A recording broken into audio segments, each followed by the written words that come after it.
Good morning and welcome everybody to this edition of SafeDefend Live.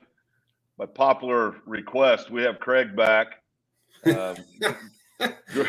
Unpopular request. It's a real thing. It's a real thing. We get all these emails. Where's Craig? Where's Craig? So here he is. Right. But hey, brother. Hey, welcome. By the way, Craig. Appreciate you joining us. I know it's. We want to send out well wishes to our good friend Jeff Green, who's a little under the weather right now, and get him back on his feet here soon. But man, we were talking last night, Craig. There's so many things going on out there, obviously, in the world of security and immediate notification systems, and just trying to make schools and businesses more safe. And we were talking through that, and I said, hey, walk me through kind of what happens. When you go out, you're working with community members, you're working with school boards, you're talking to these folks, you're educating them.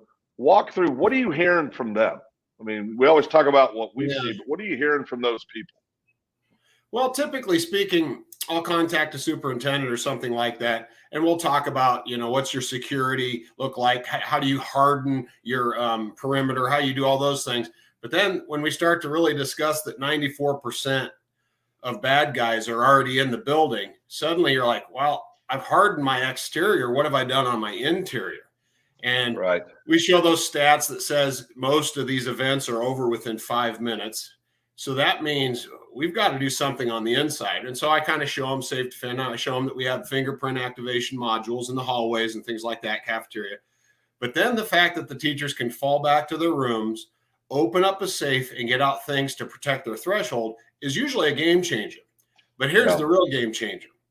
A lot of times superintendents will say, hey, can you come present to our board? They don't quite understand, what we're doing here. And I'll go and I'll do a presentation, or one of the other sales guys will do a presentation. And almost every single time the school board will say, yes, not just yes, but heck yes. And you remember that proposal that you gave me for this amount of money? We're going to double it because we want every single thing we can have protecting our kids. And especially in small towns where the police department doesn't exist. So that's what I've been running into a lot lately.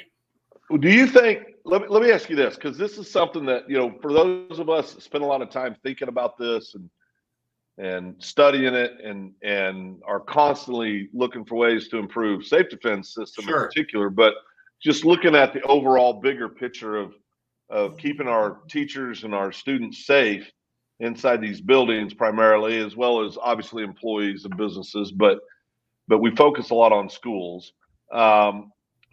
Is it just a lack of knowing, of really not just putting the piece together until you're able to kind of show them, the 94% of all people already in the building, it's over in 5 minutes? I mean, because it's obvious to us that you got to have that immediate notification system that's hardwired, that's not at the mercy of Bluetooth, right? Or geofencing or something, where there is real possibilities of disconnect. Is it just a lack of knowing? I mean, what do you think? Yeah. So it is that simple. And the reason why I say that is because when I'll show that to a superintendent, or like you're saying, somebody in a hospital or something like that, an administrator, they're like, man, I never thought of it that way. We've spent $1 million to make sure we have these fancy doors, so you have to have badges and stuff. But boy, I never even thought about it. This makes sense to me. The threat does come from within. And I'll tell you what, Phil, at least 6 or 7 times now, when a superintendent goes to their board, typically that's who I deal with a lot. If I'm not present with them, let's say it's Ohio or Oregon or something like that, they'll say, hey, can I borrow those slides you showed me when you presented to me? And literally, the slide is what we just talked about. It's 94% of the bad guys come from within. And then the next slide is how fast police respond. And typically it's between 5 and 11 minutes before they even get rolling. And then the very next part of that is 69% of all events are over, not begun, over within 5 minutes. And that's really powerful. And when a superintendent and a school board look at that, they're like, oh my God, we got to start concentrating on the interior. We got to harden our interior and get that figured out. And one more thing, Phil, our CEO who's recovering right now, you talked about and gave him some well wishes. I overheard him say, we're this close to having the technology now so that when a fingerprint activation goes off, not only will it say SafeDefend has been activated, get to your classrooms, blah, blah, it'll also tell the location of where it was activated. So if I'm in my school at Liberty North, where I just got done teaching a few months ago, if something bad is happening, say on the other side of the school, I'll hear that on the intercom and I'll know whether to run, hide, or fight just from that. And that is powerful, let alone I'll be getting a text on my phone, I'll get an email, all that other stuff. That's a pretty big deal. Well, and I think, because you're talking about something back before I was old and fat, right? I was an operator and spent a lot of time training for these type of scenarios. And I think that, the greatest thing you can have is accurate intelligence, Yes. because it allows you to approach everything tactically in the right way. Mm-hmm. And right now, and I've said this numerous times, when we say the response time, a lot of time they're not even rolling until 10 minutes. Right. That's not a shot at law enforcement. It's the reality of just basic communication, right? Yeah. You got to make phone calls, you got to get dispatch, you got to get people there, people got to go, so there's all these things. A lot of schools have school resource officers, but there's usually one school resource officer to cover an entire campus. Right. They don't know right where it's at. And then we're also asking law enforcement to really have a crystal ball on what's really going on in there. And then one of the frustrating things for many of us is there's so many systems out there that there's so many false alarms. Yes. Right. And I think it's because they're trying to do too many things with their system. Yep. They're trying to use it for everyday communication, every day this, every day that. And there's just human element involved with it. So you get all these false alarms. It's not opinion. We know the statistics.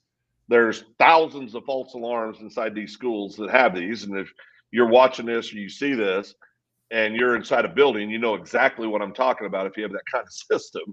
So there's this, little cry wolf thing where they eventually get to where like, well, geez, it's another false alarm. And then it's not a false alarm. And now we got a real problem, right? I mean, so I think there's all these variables that go into play, but having that immediate intel, that ability to isolate where it's at and allow your tactical officers to get there and secure the situation is huge. I mean, it's absolutely huge.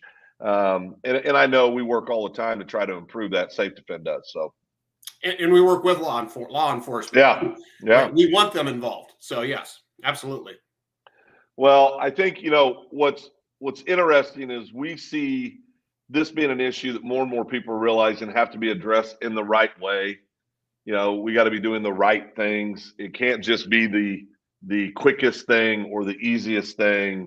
It's got to be the right thing when you're talking about life and death.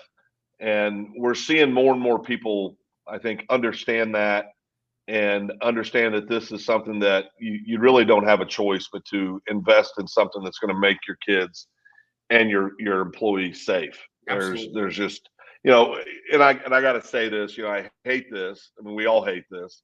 This isn't about a system. This is about an unfortunate outcome. But Uvalde, they had one of those systems that was Bluetooth connected. They tried to activate it and it didn't work. Yep. And that's horrible. Nobody wanted that to happen. Nobody went into that. I mean, I'm not suggesting that, but it happened nonetheless. There was a lot of things that broke down that day, unfortunately. But I'm going to give you last words. What is some advice you would give administrators, school board members, parents, teachers, students? What would you? What's a good way for them to get information and to learn more about how they can make their building more secure? Well, you can go to our website, safedefend.com, and take a look at what we have. But I guess I would just reiterate, we've spent millions of dollars in the public schools and private schools hardening our exterior, which is good.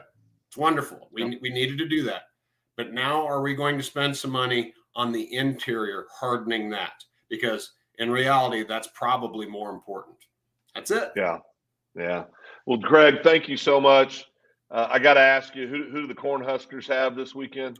I don't know. See, I can't watch all the time. I think they have a bye, but I can't watch anymore because my heart hurts so much when Yeah. So hey, you're doing better though. You're doing better. Yeah. Yeah, we'll see. We'll see. There's marked improvement. You're doing better. Well, the fact that you're an Oklahoma guy and I'm a Nebraska guy, and we're both kind of hanging our heads, is a sad day for college football. I, as far as I'm concerned, college football season's over. There you go. Take care, brother. All right, brother. Have a great weekend. We appreciate everybody joining us. We look forward to talking to you next week. Have a great weekend. All right. Take care. Take care.